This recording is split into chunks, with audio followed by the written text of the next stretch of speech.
Amen. Hallelujah. Praise God.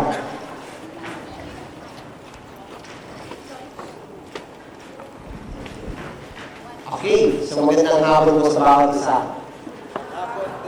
Ayun, kumain ka na ba? Parang hindi pa no? Magandang hapon po sa bawat isa. Parang hindi na talaga.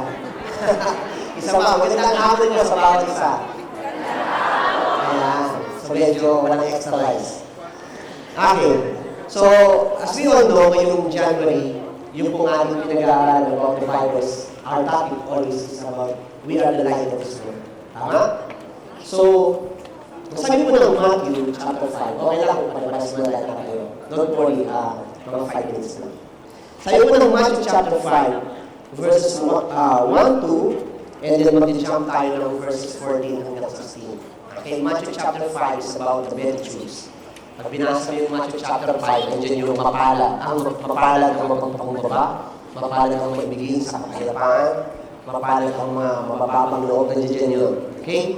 So, in verse 1 it says, "And seeing the multitudes, he went up on the mountain, and when he was seated, his disciples," say it with me, his disciples. "And when he was seated, his disciples came to him." And verse 2 it says, "Then he opened his mouth and taught them, saying," the reason why I read verses 1 and 2, para yung sasabihin kong verse, maintindihan natin na nagsasalita dito ay walang iba kundi si Jesus Christ. At ang nakikinig ay sino raw? Yung kanyang mga disciples. Nagsasalita si Jesus, nasa mountain siya, at ang sabi, his disciples came to him. Okay? Ito yung sinabi ng Panginoon. "You are the light of the world. A city that is set on a hill cannot be hidden." Verse 15.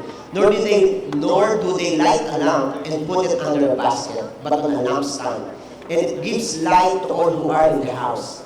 Verse 16. "Let your light so shine before men, that they may see your good works and glorify your Father in heaven." Praise God.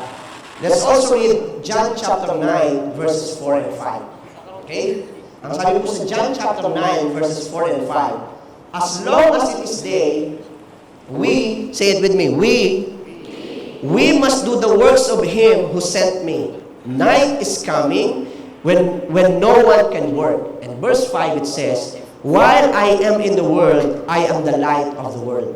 So kanina, bago tayo nag-start, mayroong declaration na pinadeclare sa atin yung ating MC. Ngayon, kaya ko kayo hinayaang nanatiling nakatayo because I want us to declare this declaration. Kasi nung binasa ko itong John chapter 9 na to, itong verse 15 na to, it literally jumps off the pages ng Bible. Okay? So we're going to declare this. "While I am in the world, I am the light of the world." Okay? May silang naman, di ba? Nakasulat ba dyan? John chapter 9, verse 5 yun. Okay? So, sabi dito, "While I am in the world, I am the light of the world." Ready na ba kayo? Ready na? Sabi mo sa katabi mo, ready ka na? Okay, yung extra rice mo, dito mo nagagamitin yung energy mo para sa pag-declare nito. Because this is very, very powerful. Okay, practice tayo, practice. 1, 2, 3, go! Yan. Okay, sounds good, sounds good. Ngayon naman, itong verse na to, akuin mo to na talagang ikaw ang nagsasalita. Sabihin mo sa katabi mo, ako to. Okay, makinig kang mabuti. Okay, so we will going to declare this. It is I, sabihin mo, it is I who is speaking. Okay, so let's declare this. 1, 2, 3, go! Amen. Purihin po ang salita ng Panginoon. Before you sit down, let's go to the Lord first in prayer. Heavenly Father, we want to thank you and we want to praise you for this wonderful day that you have given us, Lord. Thank you so much for allowing each and every one of us, for giving us the strength to be here in your temple court. Truly, Lord, there is really no other place we would rather be than to be in your house, declaring praises, giving you honor, for you truly deserves all of those things. God, we pray and we invite your mighty Holy Spirit to be in our midst, Lord. Lord, you've said in your word that if we are lacking, we should ask. Dahil ikaw, Panginoon, ay masaganang magbigay at hindi nanunumbat. Ngayon pong partikular na oras na to, humihingi po kami ng pangunawa. Holy Spirit, teach us how to understand your word, Lord. Help us to understand so that we may be able to shine the light that you are giving us this afternoon, God. So in Jesus' name, this is our prayer. Everybody shouts, Amen and amen. Hallelujah. You may now be seated. Okay, for the past 2 Sundays, puro tayo ang ating topic is about being the light of this world, right? So last January 8, Bishop Noli taught us that we are the light of this world. So as the light of this world, number 1, we should live as people of light. And number 2, let your light shine. And number 3, carry the light to the dying world. And then just recently, just last Sunday, Pastor Hannah taught us how can you be or how can we be a light of this world. Natatandaan niyo pa ba yun? Yung tinuro last Sunday? Ano raw yung unang step? How can we be the light of this world? What's the first step? We must empty ourselves, right? Anong pangalawa? Walk closely with God. And number 3, be a follower of Jesus. So ngayong 3rd Sunday, habang ako'y nag-aaral, habang ako'y nananalangin sa Panginoon, ito yung title na binigay sa akin ng Panginoon. Sabi dito, ang title ng pag-uusapan natin ngayong hapon na ito is about how can you be the light of this world? Part 2. Okay ba yan? So pagka maganda kasi yung topic, di ba, pagka sa mga pelikula, pagka sobrang ganda, kunyari, yung katapusan ng Harry Potter, di ba, para mas lalong may emphasis yung ending, hinahati sa dalawa. Ganon din yung Avengers Infinity War. Di ba? Hinahati rin. So, ito yung pangalawa nung ating how can we be the light of this world. Okay? So, yun po ang ating pag-uusapan. Part 2. It's a continuation nung ating natutunan last Sunday. So, how can we be the light of this world? Number 1, it always starts with the source. And that is none other than our Lord Jesus Christ. Okay? Ang sabi po ng John chapter 1, verses 1 to 5, sabi po dito, in verse 1 it says, in the beginning was the Word, and the Word was with God, and the Word was God. Verse 2 it says, He was in the beginning with God. All things were made through Him, and without Him nothing was made that was made. And verse 4, in Him was life, and the life was the light of men. Verse 5, and the light shines in the darkness, and the darkness did not comprehend it. Let's jump on verse 12 and 13. Same chapter of John chapter 1. I'm reading in Amplified Version. In verse 12 it says, but to as many as did receive and welcome Him, He gave the right, the authority, the privilege to become children of God. That is, to those who believe in, adhere to, trust in, and rely on His name. Verse 13, who were born not of blood, natural conception, nor of the will of the flesh, physical impulse, nor of the will of man, that of natural father, but of God. That is a divine and supernatural birth. They are born of God, spiritually transformed, renewed, and sanctified. Okay, how can I be the light of this world? It always starts with the source, and that is none other than our Lord Jesus Christ. Ang sabi po ng John chapter 1, sa umpisa pa lang daw nandun na yung salita. At yung salita ay kasama ng Diyos, at yung salita ay Diyos. Yun po ang sabi ng John chapter 1, verses 1 hanggang 2. Pag-jump natin ng verse 4, yun daw word na yun, nasa kanya raw yung buhay. In Him was life. And in Him was life. And that life is the light of men. So yun daw salita, nasa kanya raw yung buhay at nasa kanya rin yung liwanag. Siya raw yung tagadala ng liwanag. Liwanag ng sanlibutan. Okay? Sa verse 5, ito yung nakakalungkot na katotohanan. Ang sabi ng John chapter 1 verse 5, ang sabi dito, and the light shines in the darkness, and the darkness did not comprehend it. Ang sabi dito, kung itatranslate natin sa physical na translation, si Lord daw namuhay na kasama ng tao, pero hindi siya naiintindihan ng karamihan ng tao. As a matter of fact, the Bible declares that sa sobrang misunderstanding ng tao sa ating Panginoong Hesus, dumating sa point na pinapatay ng tao ang Diyos, si Jesus Christ. Because simply the darkness cannot comprehend the light. Karamihan sa atin, sabi ng Biblia, tayo raw, bago natin nakilala si Kristo, tayo raw ay namumuhay sa kadiliman, meaning namumuhay sa kasalanan. Di ba, akala mo dati, nung hindi ka pa pumupunta dito, akala mo dati, pag nangungopia ka sa classmate mo, okay lang. Di ba? It's better to cheat than O, di ba? Alam natin yun eh. Akala natin okay lang yun. We are living under the darkness. So, yun ang malungkot na katotohanan. At ang sabi pa ng verse 12, sabi po ng verse 12, but to as many as did receive Him and welcome Him, He gave the right or the privilege to become the children of God. Pero tayo raw naniwala. Ang ibig sabihin ng naniwala, kapag sinabi mong naniniwala ka, hindi yung, totoo bang merong Diyos? Yes, naniniwala ako sa Kanya. Hindi lang yung bukang bibig lang. Kundi kung gusto mong maging liwanag ng mundong ito, ang ibig sabihin ng naniniwala ka sa ating Panginoon is, sinusunod mo yung mga turo ng ating Panginoon. Amen? So yun ang sinasabi ng Bible. Kung gusto mong maging liwanag ng sanlibutan ito, nag-uumpisa yun sa ating Panginoong Hesus. Kaya kung ikaw, bago ka pa lang na pumupunta dito, maybe first time mong pumunta dito, pangalawang beses, pangatlong beses, at hindi mo pa talaga binubuksan, hindi mo pa talaga tinatanggap ang Panginoon sa buhay mo, it is now the proper time. Now is the perfect timing for you to be the light of this world. At yun ay nag-uumpisa sa pagtanggap natin sa ating Panginoong Jesucristo.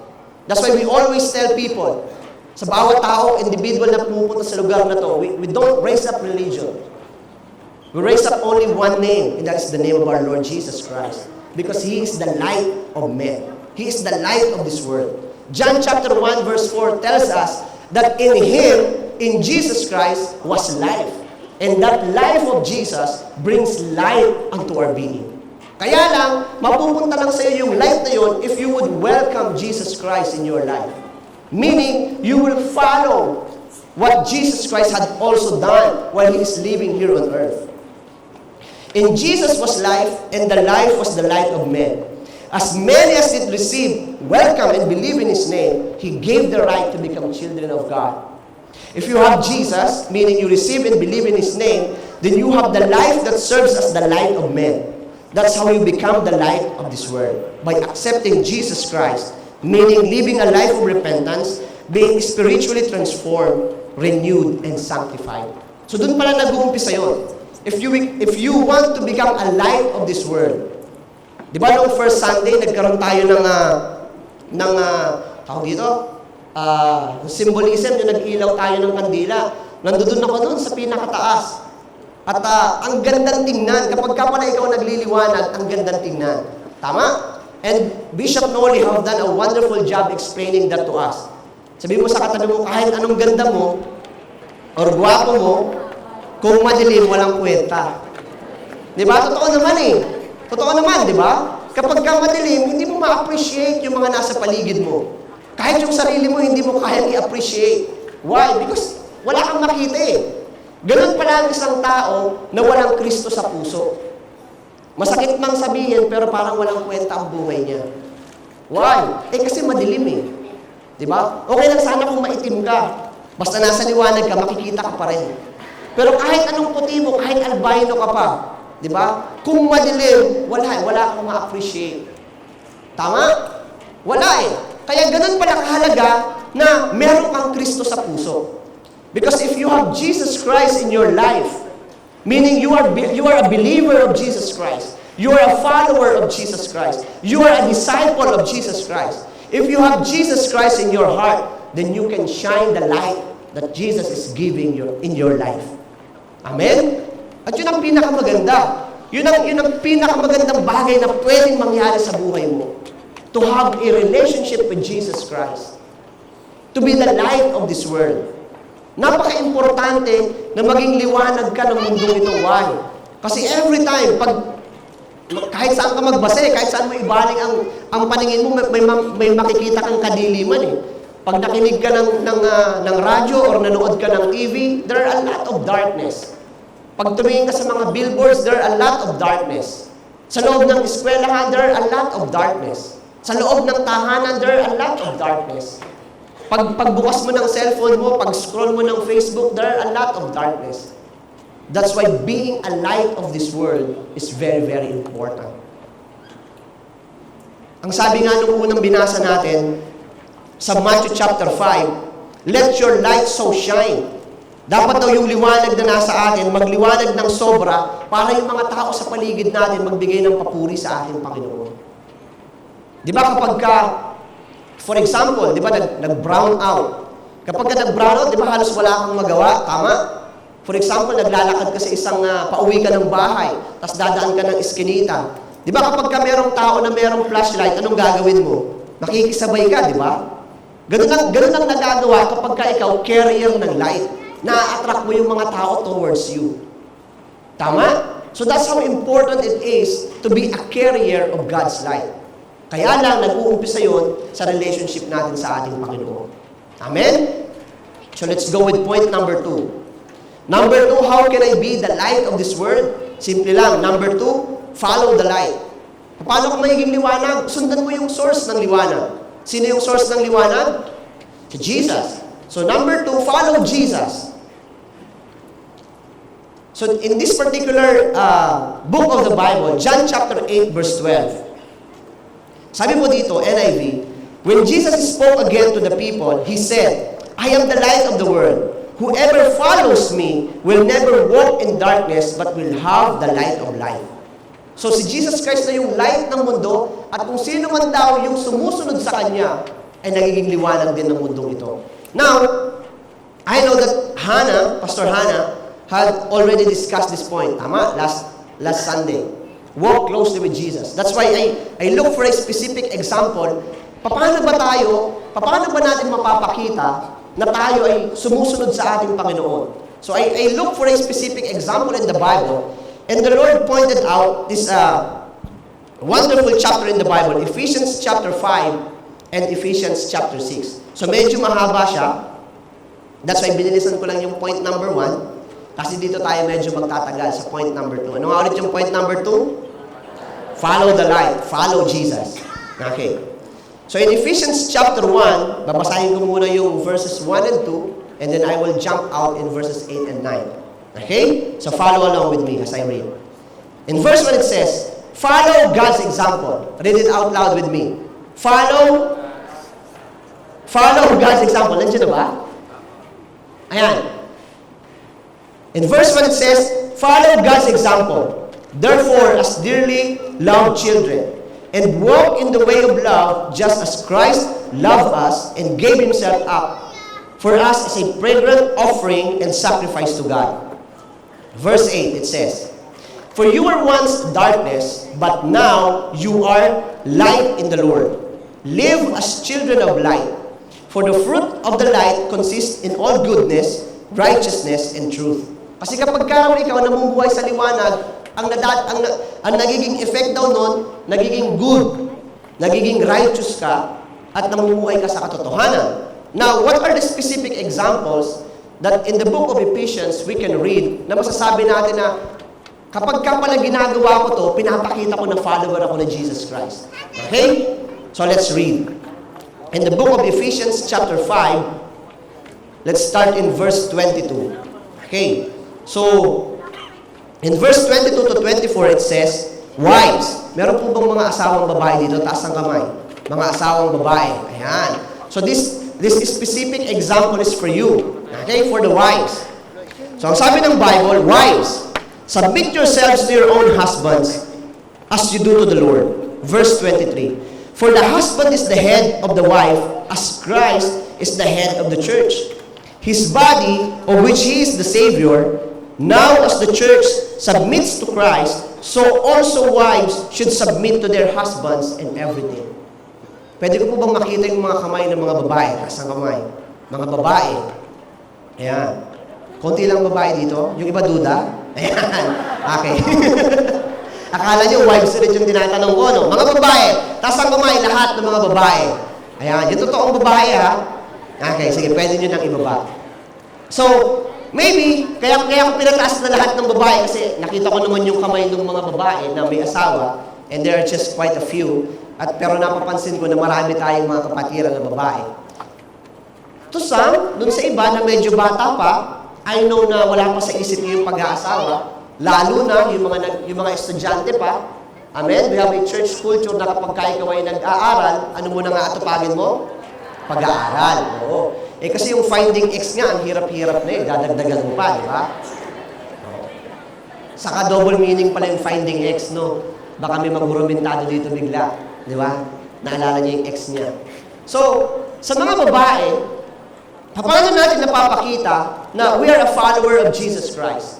Kaya ko sinasabi, even to the young women na bata pa, because I've seen firsthand kung gaano karaming pamilya ang nahihirapang sumunod sa Panginoon dahil yung kanilang mga asawang babae o yung mga babae, mga batang babae, hindi nila makita sa kanilang mga magulang yung example na sinasabi ng Biblia.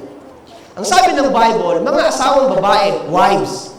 Medyo mabigat kasi, that's why I'm trying to give emphasis to this. Submit yourselves to your own husband. Own husband. Hindi kung kani-kanino sa isang asawa. Okay? Yung babae raw dapat magpasakop sa kanyang asawa as you do to the Lord. Kung paano ikaw raw ay nagpapasakop sa Panginoon, ganun din daw ikaw ay dapat magpasakop sa iyong asawang lalaki. Gaano mabigat yun? Kaya mga kababaihan na wala pang asawa, na may planong pumasok sa pag-aasawa, isipin mong mabuti, ito bang lalaking ito ay merong Kristo sa puso niya? Why? Because kapag kayo ay kinasal na, manunumpa ka sa harapan hindi lamang ni Mayor o ng pare, kundi manunumpa ka sa harapan ng Panginoon. That you are going to be submissive to your husband kung paano ikaw ay submissive kay Lord. Paano kung yung husband mo walang Kristo sa puso? You see how dark yung iyong future doon sa asawa mo. That's why, nasan dito yung mga kalalakihan, taas ang kamay ng mga kalalakihan. Ayan. Itong mga kalalakihan na to, rare commodity yan. Because they are carrier of God's light. Kaya kung ako sa inyo mga babae, huwag na kayong maghanap sa kung saan-saan pa. Why? Because kapag kayo ay naging isa na, nagpakasal na kayo, you are going to be submissive to your husband as you are submissive to the Lord. Ang sabi ng Panginoon, kung paano ang simbahan ay nasa ilalim ng authority ng Panginoong Diyos, ikaw din, babae, ay mapapasailalim sa authority ng iyong asawa. Gaano kabigat yun? I have seen many families. Bakit hindi mo, marami, kahit mga Kristiyano, guilty dito. Mga babae nakakilala sa Panginoon. Nakapangasawa. Pinagpipray niya yung asawa niyang lalaki, Lord, sana po makakilala na yung aking asawang lalaki. Pero ang tanong, nagpapasakop ka ba sa asawa mo? If you are not able to be submissive to your husband, paano mo siya mawiwin sa Panginoon? Ang sabi pa ng ibang translation sa Bible, sundin mo lang yung asawa mo na para bang mapapapraise the Lord siya na, wow, napaka-jackpot ko sa asawa ko. Ganun dapat yung mga babae. I give God, hindi ko itinataas yung bangko ng aking asawa, but I give God the praise for giving me a wife that knows how to obey the Lord and knows how to submit to his husband. I give God the praise for that. I always give this wonderful testimony. Nung ako po ay college pa, hindi maganda ang track record ko pagdating sa relationship. It's a total mess. But I came up to a point in my life that, Lord, sabi ko sa Panginoon, I pray this prayer, God, kung hindi po sigla yung babae para sa akin, paghiwalayin mo na po kami. Pero kung siya po talaga ang babae para sa akin, gawin kong pareho yung pananampalataya namin. Kasi nung time na yun, magkaiba kami ng pananampalataya ni Ate Glenyo. I'm a born-again Christian. She came from another religion. So, ibig sabihin ako, hindi ko rin sinusunod si Lord. Kasi ang sabi ng Bible, huwag kang makipamatok sa hindi mo kapamatok. Kasi wala pa akong leader nun nung college ako Wala pa ako sa church na to. So, I pray this prayer, Lord, kung hindi talaga siyang para sa akin, then Lord, paghiwalayin mo na lang kami. I will submit to you, Lord. I will dedicate to you yung aking, ipagkakatiwala ko sa iyo yung aking love life. But thanks be to God. I think 6 months or 3 months, Glyza decided to accept the Lord. At hindi lang naging madali yun. Hindi porket nagtumanggap na siya kay Lord, nagpakasal na kagad kami now. We've been in a relationship for 12 years before we decided to tie the knot and go on a married life. But what I'm trying to say is wives or young women na papasok sa relationship. If you want to show, kung talagang gusto mo maging totoong ilaw ng tahanan, you should know and learn how to be submissive to your husband. Kinuha ko yung definition. Paano ba dinefine ni Merriam-Webster yung word na submit? Ito yung sabi ni Miriam. Submit means to stop trying to fight or resist something. To agree to do or accept something that you have been resisting or opposing.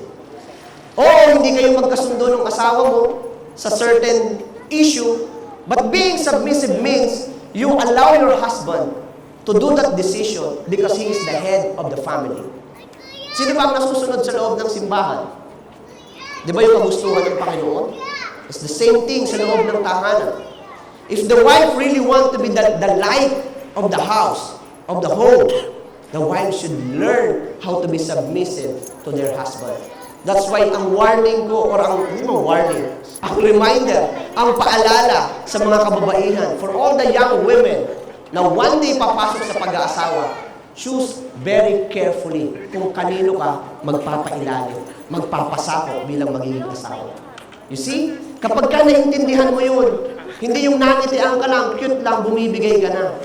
Kasi naiintindihan mo magiging submissive ka sa kanya one day. Huwag natin gayahin yung mga nakikita natin sa TV. Gusto mo bang gayahin yun? Itong artistang to, sikat, nakatatlong asawa na. Is that what you want? Yung ba gusto mo mangyari sa buhay mo? Na yung anak mo, meron kang tatlong anak, tapos ang tatay niya, tatlo rin, iba-iba. Di ba? Yun ba ang buhay na gusto natin gayahin? Yun ang media. Yun ang trend ng mundo ngayon. That's why God is speaking to my heart. This is the life that we should live. Mga babae, pakaingatan natin yung puso natin. Yung oo mo, wag mo kung kani-kanino ibibigay. Ang sabi ng Bible, you are going to be submissive to one husband. Not to every gwapong lalaki magpapasubmit ka na. Diba? So kapag ka naiintindihan mo to, ganun pala ang buhay pag-aasawa.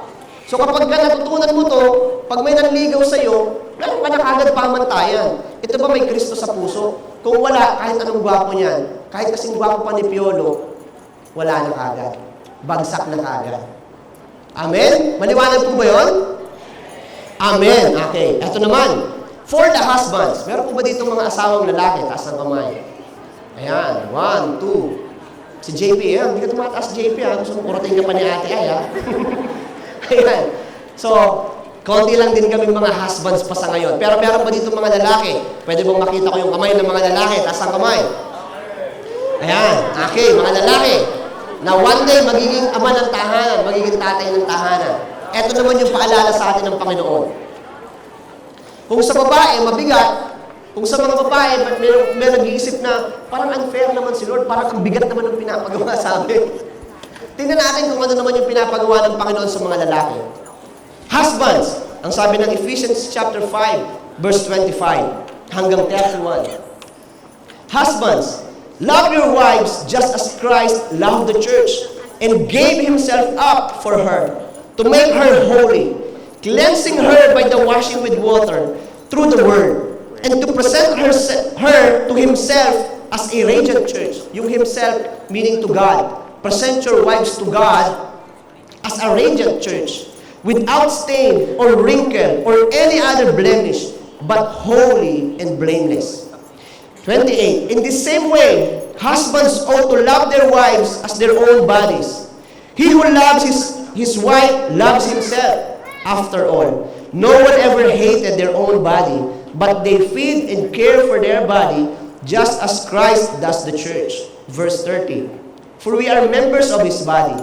31. For this reason, a man will leave his father and mother and be united to his wife, and the two will become one flesh. Mga lalaki, mga asawang lalaki, ang sabi sa atin ng Panginoon, love your wives just as Christ loved the church and gave himself up for her. Alam niyo po ang ibig sabihin nun sa mga lalaki?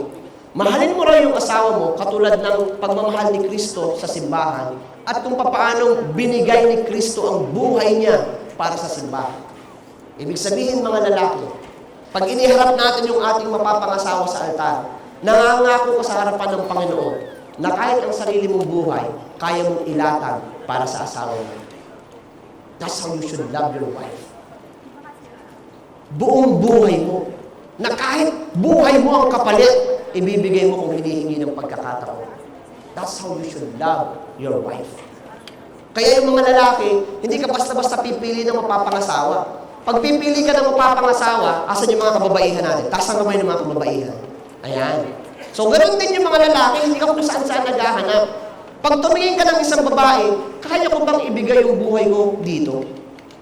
Na kapag ka dumating ang pagkakataon at hinihingi ng pagkakataon, kaya kong ibigay yung sarili kong buhay para sa kanya. Ganun kabigat yung pananagutan ng mga lalaki. Sabi pa ng isang passage sa Bible, ang isang lalaki raw na hindi kayang mag-provide para sa kanyang pamilya, masakol pa sa unbeliever. Kaya mga babae, kapag kami nanliligaw sa iyo, tingnan mo rin kung kaya kang buhayin. Hindi yung porke gwapo lang, hindi nakakabusog yung kagwapuhan eh. Sa labas lang okay yun eh. Pag namasyal kayo, yung gwapo naman ng asawa niya. Pero pag nasa bahay na kayo, hindi ka didighay, kakatingin sa kanya. Amen? Ang sabi pa dito, eto mabigat to. Sabi ng verse 26, umpisa mo sa last part ng 25, and gave himself up for her, to make her holy, cleansing her by the washing with water through the word. Eto mabigat. Tayo raw mga husband, kailangan daw ialay natin yung buhay natin para yung buhay daw, yung pamumuhay ng ating mga asawang babae, maging malinis sa harapan ng Panginoon. Paano raw nalilinis yung buhay ng babae sa harapan ng Panginoon? By exhorting the Word of God. Kaya pala ang tawag sa mga kalalakihan ay Padre de Pamilya. Kasi ganun talaga ikaw ang pare sa loob ng tahanan. Meron bang pare na hindi marunong magbasa ng Biblia? Meron bang pare na hindi nagbabasa ng Biblia? Paano mo maaayos yung buhay ng asawa mo if you do not read the Bible? Kaya kapag meron mga babae dito, kunyari graduate na kayo, nagtatrabaho na kayo, nakatulong na kayo sa mga magulang nyo, dumating sa point na meron nang nanliligaw sa inyo. Ito pala yung unang requirement na dapat mong gawin. May nanliligaw sa iyong lalaki, kilalanin mo kung sino yung cell leader niya. At ang unang tanong mo sa cell leader niya, kumusta po ang devotion nitong lalaking ito? Eh kasi yun ang trabaho niya eh. Yun ang trabaho niya. Kapag hindi siya nagde-devotion, anong word ang ibibigay niya sa'yo? Mura, mumurahin ka niya. Darating ang time, yung beauty mo mawawala na eh. Pag nagkaroon ka ng 5, 8 anak, hindi na ganyan ang figure mo. Di ba? Pag 50 years old ka na, 60 years old ka na, 70 years old ka na, ganyan pa rin ba yung kutis mo? Hindi na eh. Kaya kung hindi siya nagbabasa ng salita ng Diyos, maghahanap ulit ng 25 years old yan. Ano pang gagawin mo? Matanda ka na. That's why be very careful. How many families are broken today simply because they don't see this light? The Word of God is not inside their home. As a result, maraming kabataan, ganoon din ang buhay nila. Okay, mga babae, anong unang requirement pag may nanligaw na sa'yo? Anong gagawin? Kikilalanin kung sino ang cell leader. Ano ang unang tanong? Kumusta ang devotion? Kapag hindi nagde-devotion, wala na kagad. Di ba? Kasi anong ipipreach niya? Anong ituturo niya sa magiging anak ninyo? Nyari yung anak mo makulit, bibigyan niya ng iPad. Para wala siyang gagawin. O ayan, mag-iPad ka lang buong maghapon. Di ba? Yung anak mo nanghihingi ng kung ano-ano. Sige, wag ka lang makulit. O eto, mag-Dota ka na. Di ba? Eh kasi hindi niya alam kung anong nakasulat sa Biblia eh. Paano niya palalakihin yung anak niya? Kung hindi niya alam kung anong mga principle about the Bible. You see? Yun pala yun. Wives, be submissive to your husband. Husband, you should be able to lay down your life kung paano si Jesus binigay niya yung buhay niya para sa simbahan. Sounds good? Amen. Eto naman.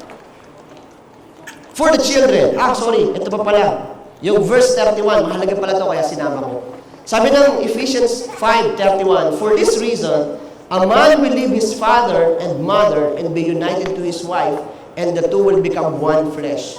Yung mga lalaki raw, for this reason, iiwanan daw ng lalaki yung kanyang mga magulang at sasama siya dun sa kanyang asawang babae.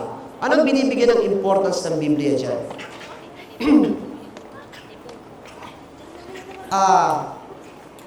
There's one article na nabasa ko about Jewish culture. Kung paano yung mga Israelita ay pumapasok sa pag-aasawa. Sila pala, yung palang mga Hudyo, kapag ka mag-aasawa na yung kanilang mga anak, talagang sinusuportahan ng mga magulang. Ibig sabihin, kunyari, meron akong anak na lalaki, si Eli. One day si Eli, siguro mga 23, 25 years from now, papasok na siya sa pagpapamilya. Ako pala bilang magulang, pinaghahandaan ko pala yun. To the point na, kapag ka si Eli nagpaalam na sa akin at hiningi niya yung blessing ko para siya ay magpapamilya na, ako pala ang gagawin ko, I should be able to provide saan sila titira. Ano yung magiging kabuhayan nila na magiging mag-asawa. Ganun pala yung kultura. Kasi hihiwalay sila eh. Kaya kung ikaw lalaki, hindi mo pa kayang humiwalay sa magulang mo. Wala ka pang karapatan na manligaw. Wala ka pang karapatan na sabihin dun sa crush mo na, I love you. Kasi sabi ni Pastor Noli, pag nagsalita ka sa babae ng I love you, may kasunod. Ano rin kasunod? O, kita mo, nakikinig yung mga babae. Pagka lalaki nagsabi ng I love you, may hinihintay na kasunod yung mga babae. I will marry you. Sino mo sasabihin mo dun sa babae na I will marry you? Tapos magdi-date kayo, kunyari, yung pera mo galing sa nanay mo. Tapos yung perang pinang-date mo, kakain kayo, let's say, sa Max, tapos mag-extra rice pa yung babae, 20 pesos. Sabi mo yun, extra rice, 20 pesos. Di ba? Tapos saan kinita ng nanay mo yun? Yung nanay mo, ginagawang umaga yung gabi, tumatanggap ng labada, kasi ilang kayong magkakapatid. Tapos ang kapal ng mukha mo, manliligaw ka kagad. Kung hindi mo pa kaya humiwalay sa magulang mo, medyo masakit man tanggapin, pero wala kang karapatang manligaw pa. Wala ka pang karapatan eh. Ayusin mo muna yung buhay mo. Eh kasi, magpapasakop sa'yo yung babae. Kung ano ang sasabihin mo dun sa babae, susundin niya yun kung paano siya ay sumusunod kay Kristo. Ang bigat nun. Napakabigat nun. That is why kung hindi ito maliwanag ngayon pa lang, how many broken families ang naghihintay? Huwag ka nang tumingin sa malayo, tumingin ka sa loob ng tahanan mo. Kung itong principle na ito ng Bible na susunod. If not, huwag kang malungkot. Kasi napakinggan mo na eh. Pray and cry hard before God that one day, itong liwanag na to, magniningning sa loob ng tahanan mo. Putol na yun. Ito na yung huling henerasyon na namuhay sa kadiliman yung pamilya ninyo. Pero pagkatapos ito, starting from you, you will live a life that shines the light of God. And we are going to build up a generation that truly follows hard after God. That's why yung anak kong si Eli, masasabi ko that he is very blessed. Why? Kasi kaming dalawang magulang niya, we carry that light in our hearts. At ganun din ang bawat isa sa atin. How many families one day will carry that light? Ito na yung mga henerasyon na yun. Amen? Amen. Parang ibang lalaki ang sama ng tingin sa akin, ha? Okay. For the children, sino dito ang mga anak? Taas ang kamay. Ayan, ito naman yung sabi sa atin ng Bible. Amen. Ephesians 6, 5-8. Ephesians 6, 1-3. Ephesians 6. It says, Children, obey your parents in the Lord, for this is right. Honor your father and mother, which is the first commandment with a promise. Ito yung promise ng Panginoon. So that it may go well with you and that you may enjoy long life on earth. Okay? Kung gusto mo raw guminhawa yung buhay mo at humaba yung buhay mo, simple lang ang principle ng Biblia. Honor your mother and your father. Amen? Kung gusto mong guminhawa yung buhay mo, matuto ka raw na rumispeto at gumalang sa iyong mga magulang. Yun daw ang susi.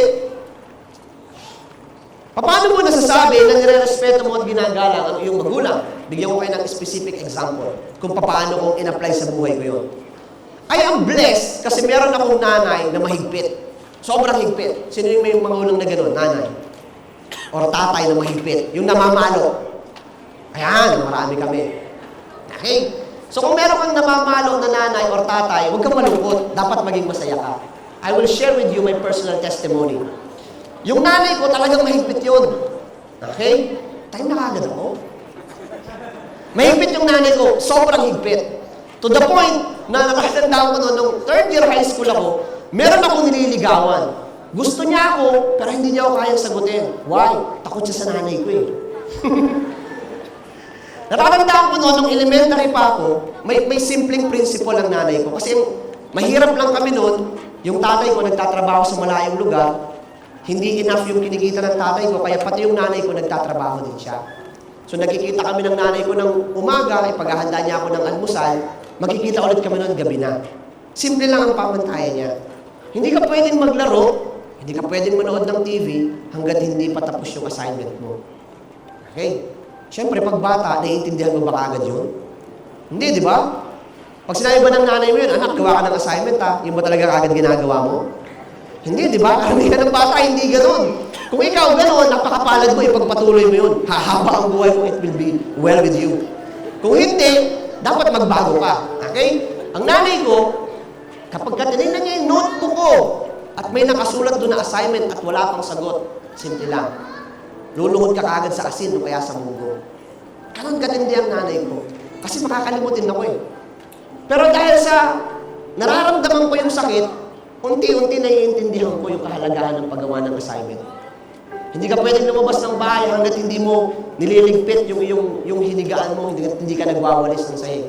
Natatandaan ko noon, nasa bintana ako, umiiyak ako kasi yung mga kalaro ko, naglalaro sila, ako gumagawa ng assignment. Natatandaan ko yun, hindi ko makakalimutan yung time na yun. Sabi nung kapitbahay namin, kawawa naman si Pongs, kasi yung nickname ko eh. Kawawa naman si Pongs, sabi niya gano'n. Well, hindi niya kasi nakikita ng nanay ko. Pagdating ng graduation, yung anak niya, walang medal. Pagdating ng graduation, namumutaktak ako ng medal. Graduate ako elementary, valedictorian. Graduate ako high school, valedictorian. Why? Kasi meron akong nanay na mahigpit. At tinuturuan ako kung paano gumalang at rumispeto sa magulang. Kapag ka sumagot ka sa nanay ko, dudugo ang muso mo. Ganon siya kahigpit. Ganon siya kahigpit. Kaya kung meron kang magulang na ganon, thank God for her life. Learn how to honor and respect your mother. Kung meron kang tatay na mahigpit, ipagpasalamat mo sa Diyos. Learn how to respect and honor your father. For they came from the Lord.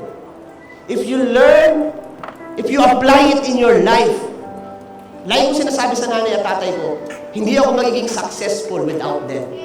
I always tell them that. I always tell my mother, Ma, salamat dahil mahigpit ka. Karamihan ng mga classmate ko noon, college ako, sila mga tatay na. Kaya ako, 1-year-old pa lang yung anak ko, yung mga anak nila, grade 5, grade 6 na. Kasi mga bata pa lang, nagsipag-asawahan na sila eh. Sa halip na diploma, puro forma ang pinatupad.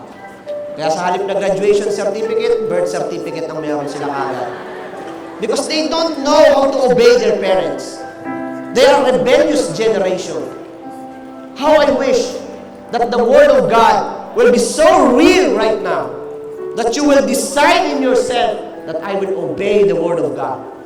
I will keep it in my heart. I will obey my parents. I will praise the Lord sa mahigpit kong nanay, sa mahigpit kong tatay. I will give God the praise. I will thank the Lord for her life, for their lives. God said, if you honor and respect your parents, it will go well with you. Pag sinabing it will go well with you, magiging maganda ang buhay mo. Sila Apple kanina nagtitestify kung paano sila nakapagpakasal. Ako may testimony rin. Alam ko ang kiliti ng nanay ko. Magpapakasal kami ni Glay, ang pera ko 30,000 lang ata, o 20,000 lang. Nung nag-compute kami, mga nasa 300,000 yung gastos. It's 10%. So, anong ginawa ko? Ang ginawa ko, di Pasko nun. Alam ko gusto ng nanay ko ng sound system na maganda. Di binili ko siya ng napakagandang sound system. I think worth, kaya ko lang kasi mga nasa around 15,000. Binigyan ko siya ng gano'n. Tuwang-tuwa yung nanay ko, wow!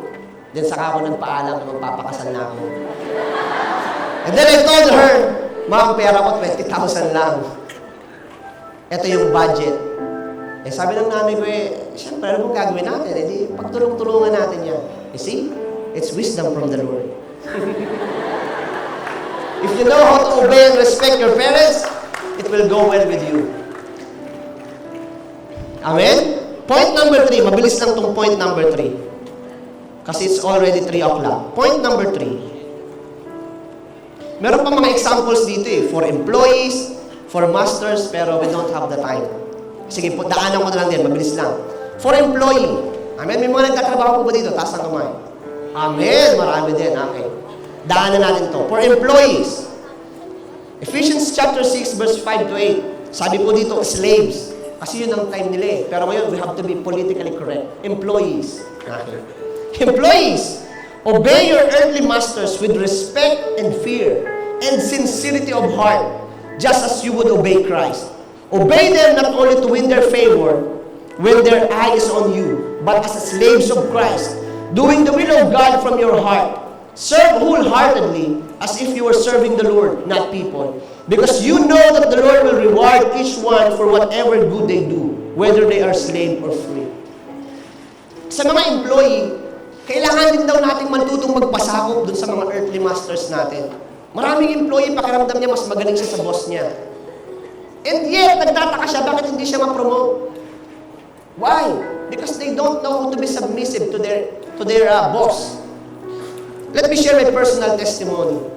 Nung ako po ay nag-start pa lang na engineer, cadet engineer pa lang, ang pinapagawa sa akin, sa totoo lang, parang nakaka-insulto. Taga-bilang ka lang. Siyempre yun, licensed engineer, ang trabaho magbibilang lang. Di ba? Parang insulto sa God-given talent ko yun. But I need to accept it. So, lahat ng pinapagawa sa akin ng mga senior na engineer, lahat yun ginagawa ko. To the point na, kung ano yung pinapagawa nila sa akin, talagang alam ko yung detalye at binigay ko sa kanila yung report kahit hindi na nila aralin. Because yung ginagawa kong report ay napaka-detailed. I-input niya na lang kung ano man yung gagawin niyang next. So dahil doon, nakita nung boss ko, nung pinaka-boss namin na parang saturated na. Sabihin, sobrang galing ko na doon sa pinapagawa sa akin.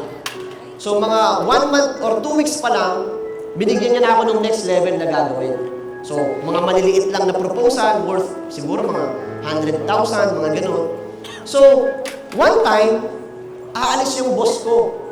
And then siguro dalawa lang kaming engineer na maiiwan sa office. They were, parang magti-training sila. So, nung paalis na yung boss ko, tumakbo ako papunta sa office niya. Sabi ko, ma'am, meron pa po bang trabaho dyan na pwede mong gawin? Sabi niya, may ginagawa ka pa. Sabi ko, ma'am, mga 30 to 1 hour lang, tapos na ako dito eh. Kitang-kita ko yung pagkabigla sa mukha ng boss ko na kakaiba tong batang to ah. Parang wala ka pang gumawa nito sa buong tenure niya bilang engineering manager. Wala pang gumawa na yung humihingi pa ng trabaho na dagdagan mo pa ako ng trabaho. Wala pa. Kaya kitang-kita ko yung mukha niya, parang kakaiba to ah. That's why, from there, binigyan niya na ako ng kahit yung mga billing na malalaki, binibigay niya na sa akin. In just a span of 3 months, nakapag-close ako ng isang project na 3 building. Worth, I think, mga 5 to 8 million ang halaga ng contract. Sabi ng sales manager, Santino ang tawag sa akin sa office doon eh. Santino, ka, sabi niya, praise the Lord ka talaga, sabi niya gano'n. Sabi niya, palakpakan natin to, sabi niya. 3 months pa lang nakapag-close na kagad. Why? Because I know how to be submissive to my boss. At bago ako mag-resign doon sa company na yun, parang kina-counter offer pa ako. Sabi niya, James, hindi na kita mataasan pa eh, kasi alam mo naman, sa lahat ng magkaka-level, ikaw na yung may pinakamalaking sahod eh. Sabi niya gano'n sa akin. Why? Paano ko narating yung ganong level? Because I know how to respect authority. That's why kung anak ka, mag-practice ka na ngayon na marunong kang rumispeto sa authority. Maaaring hindi mo gusto yung treatment sa'yo ng magulang mo, but you still need to respect them. Maaaring hindi mo gusto yung ugali ng boss mo, but you still need to respect and obey your boss. So that your father, na nakakakita ng ginagawa mo, sa kanya nang gagaling yung promotion eh. Amen? That's why makikita mo dito, maraming testimony dito of promotions. Why? Dahil ang unang tinuturo sa amin nila Bishop Noli, respect authority. Amen? Amen.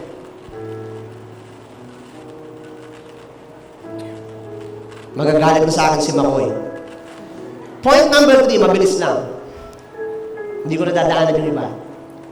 If you want to be the light of this world, point number 3, take care of your eyes. Alagaan mo yung mata mo. Sabi ng Luke 11:33 to 36, basahin mo na yung 34, the lamp of the body is the eye. Ang lamp daw ng katawan natin ay yung mata. Ang sabi ng Luke chapter 6:39 to 40, He also told them this parable.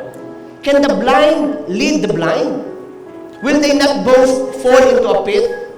The student is not above the teacher, but everyone who is fully trained will be like their teacher. Say it with me. But everyone who is fully trained will be like their teacher. If you want to be like Jesus, you should be fully trained. Dapat gustuhin mo yung training. Di ba dito sa church natin, merong ladder of success? Tama? Meron tayong training. If you really want to shine that light that God has given you, you must enjoy training. No one is above their master, but a fully trained disciple can be like his teacher. Kung gusto mo na maranasan yung mga nararanasan ng mga leader mo, kung gusto natin maranasan yung mga pagpapalang tinatamasa nila Bishop Noli, then we must enjoy every stage of the training na pinagdadaanan natin. How many of us pinabayaan natin yung process natin? Karamihan sa atin, nasa level ng SOL1. Ang SOL1, ilang buwan lang ang SOL1? Ilang buwan? Wala pang 3 months, tama? 2 years na, SOL1 ka pa rin. How can you shine the light of God? Bawat training natin, 10 weeks lang yun, alam ko, wala pang 3 months. But most of you, 2 years have passed, 3 years have passed, you're still on that same level. Kapatid, it's now time to level up. Ask God to promote you dun sa level na kung saan na-stuck ka na. You should receive this light in your heart that if I really want to go to the next level, I must enjoy training. No one is above their master, but a fully equipped disciple can be like his master. We should love equipping and training. Ako, narating ko yung level ng aking career na ang worth ng investment sa akin ng company, literally hundreds of thousands to nearly $1 million. Ganun namin pinahahalagahan yung training. I have a funny story. Meron kaming isang bagong supplier ngayon. Yung produkto namin came from the US. So sabi ng boss ko, sige, papadala kita ng training sa California. Wow! Training sa California. Nice! I was so excited. Nag-renew na kagad ako ng passport. So just recently, last week, nakausap ko yung aming principal. Nag-meeting kami sa Serendra. Sabi niya, I have good news for you. Sabi niya, since you have this upcoming project, I have contacted the company. They are going to send a team to train you and the other engineers para mas marami rin makapag-train. Sabi ko, paano naging good news yun? Dito na ako mag-train sa Pilipinas, hindi sa California. But the thing is, if you want to shine that light, you must enjoy training. You must recommit yourself again and love the equipping process. We must embrace it. Amen? Shall we all stand up and we will go to the Lord in prayer?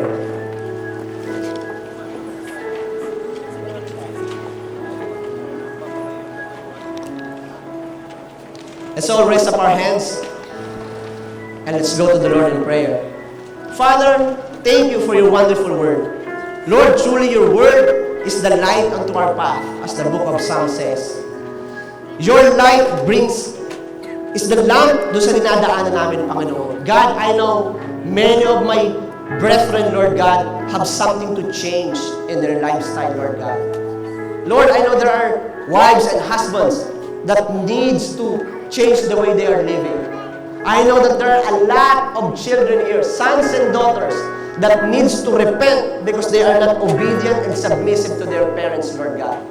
I know that there are many of my brothers here that are right now deciding in their heart that, Lord, I will recommit again myself in the process.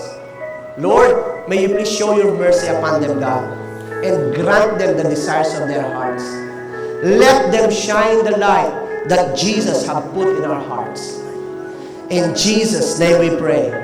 Amen and amen. Hallelujah. God bless you.